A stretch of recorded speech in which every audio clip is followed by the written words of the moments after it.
artificial intelligence becomes more and more capable, of course it pushes us to question what remains exclusively human and what will remain exclusively human. And that's a difficult question, even if my tentative first answers would be compassion, to show compassion. But even that, I think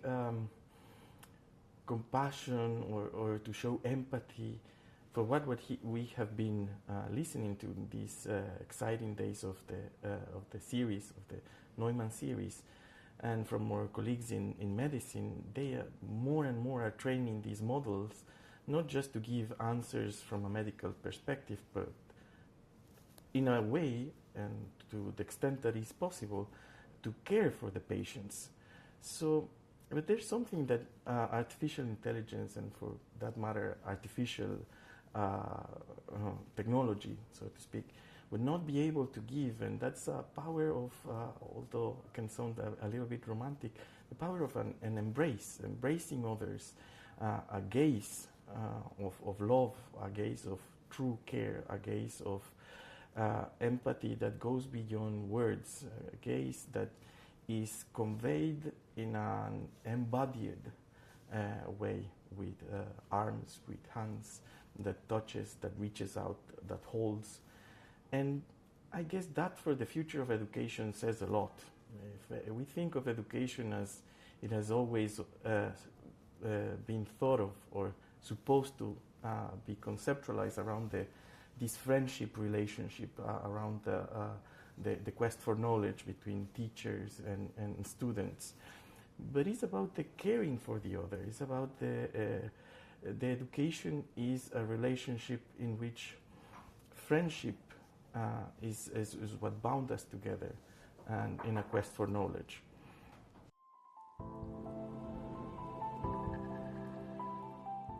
In this relationship,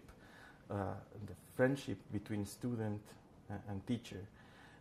it is in this relationship that we push each other for the boundaries of what is possible to know, the interest, the care for each other, and the care in a common relationship with what is true, what is beautiful, what is just, depending on the discipline of knowledge that we pursue. So these apply to my own field, the international law, international human rights law, or the legal field in general. Still, there's plenty of great uses for artificial intelligence. It is impossible for any international lawyer to master all precedents, all resolutions, all soft law and instruments in different topics in international relations. So the fact that we have the aid of an LLM, it's crucial to have at least a grasp of what the universe of documents can be telling to us, to do guided search, to polish or drafting. There's plenty of opportunities and plenty of things that it can do faster for us than what we could have done in the past time.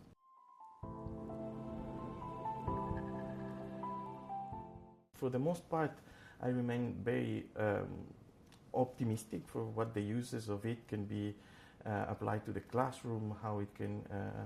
even encourage further discussions, deeper discussions, get us quicker through the easy parts, and point in directions of seminars, workshops, or very specialized questions once we get rid of the elementals